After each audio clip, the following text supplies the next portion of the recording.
Scotland and make sure that the Fort, the Forge, the Lochs, all the small businesses in my constituency are places that we are proud to spend our money and support local jobs. Thank you.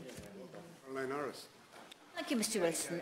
May I say what a pleasure it is to serve under your chairmanship. I would first like to declare an interest as a very proud member of both Astor and the Co-op, who both featured here quite heavily today.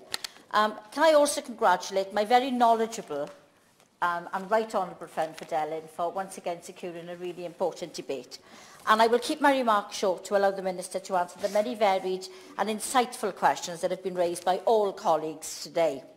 For many years, I've been an ardent supporter of the Asda's Freedom for Fear campaign, and I'm acutely aware of the prevalence of violence committed against shop workers who are simply doing their job. Asda's 2018 survey shared that in the past year, nearly 2/3 of shop workers were verbally abused, just under half were threatened, and an average of 280 shop workers are assaulted every day. This abuse and violence stands at an unacceptably high level, and so it is essential that we take action to decrease those incidents of abuse.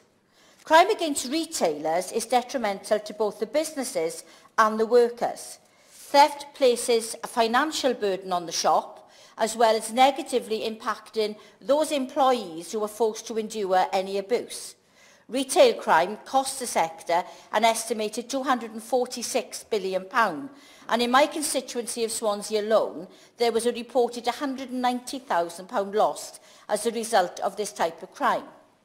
There are numerous examples of police failing to prosecute cases of retail crime, not because they don't want to, but because their resources are so pared back.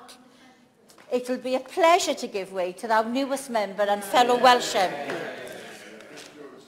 I would like to thank my honourable friend for highlighting the current funding cuts that all police forces are facing.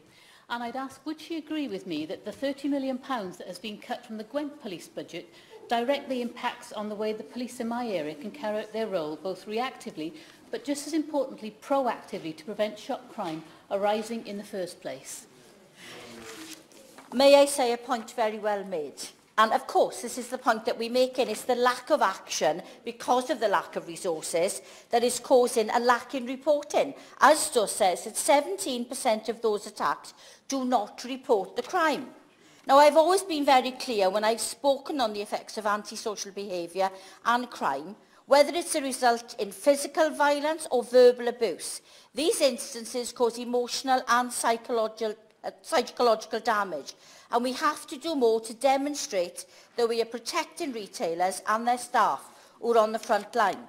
We need to send a clear message to those prepared to commit these crimes that they will not be tolerated, that they are not acceptable, and that they will be punished.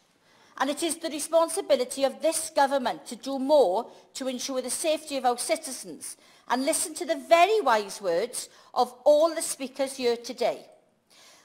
I am going to end my remarks on that and just say to the Minister, I hope she's listened carefully to what all members have had to say and will respond accordingly to as many as possible. Thank you.